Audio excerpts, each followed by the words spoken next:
रामकिशन नाम का एक पंडित था जिसने अपनी पंडिताई छोड़ दी थी। दरअसल एक पंडित ने रामकिशन पर झूठा इल्जाम लगाया था कि वह ठगिया और लालची है, जो झूठ बताकर लोगों से पैसे लूटता है। इसीलिए अब वह बहुत गरीब हो गया था और अपनी पत्नी के साथ अकेले रहता था। बेटे बहू पहले ही घर छोड़कर शहर रहने चले गए थे। पैसे कमाने का कोई जरिया नहीं था। आखिर पेट तो पालना ही था। इसीलिए रामकिशन ने जंगल में लकड़ी काटकर लकड़ी बेचना शुरू किया। पिछले 2-3 दिन से उन दंपति ने ठीक से खाना नहीं खाया था। इसीलिए अगले दिन रामकिशन जंगल से लकड़ी काट रहा था कि वह बहुत थकने पर दयालु रामकिशन पानी पीता है कि एक औरत उसे पानी मांगती है। पानी, पानी, पानी, मुझे चाहिए पानी, मुझे पानी पिला दो, बहुत प्यास लग रही है। मेरे पास तो जरा सा ही पानी है। शायद यह पानी मेरे नसीब में ही नहीं था और आसपास कहीं पानी नहीं है। इन्हें ही दे देता हूँ। ये लीजिए पानी, पी लीजिए। शुक्रिया।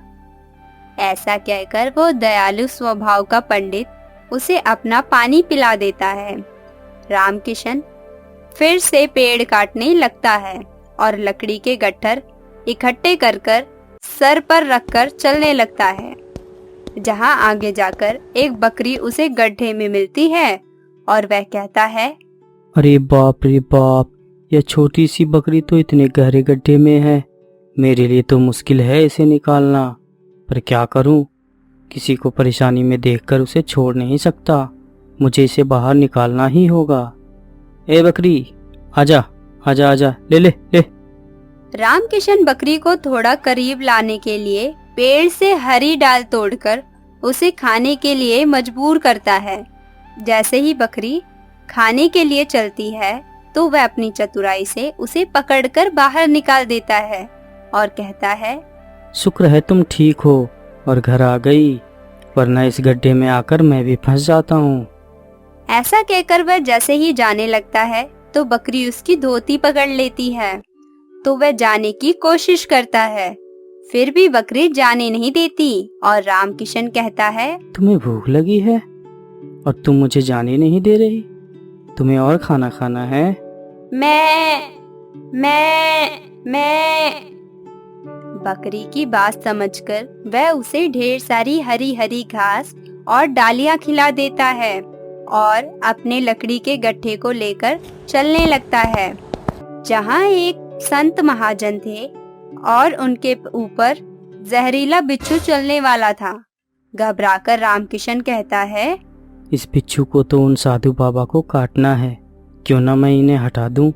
साधु बाबा की तपस्या भंग हो जाएगी। तभी रामकिशन उन संत बाबा को बिच्छू से बचाकर खुद को कटवा लेता है।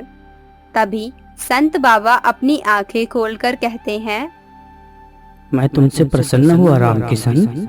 तुमने अपने जीवन में सदैव अच्छे कार्य किए हैं, लोगों की मदद की है, पर तुम्हारे साथ बाकी लोगों ने बहुत बुरा किया है, जिनका उन्हें सबक जरूर मिलेगा।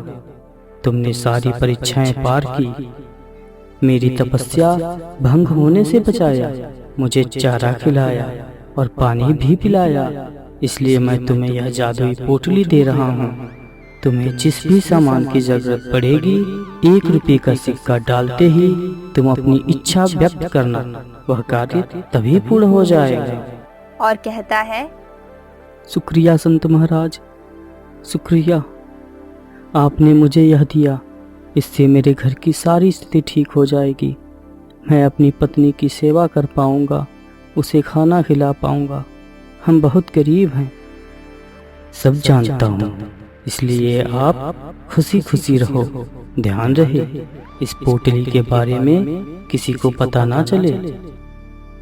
जी महाराज।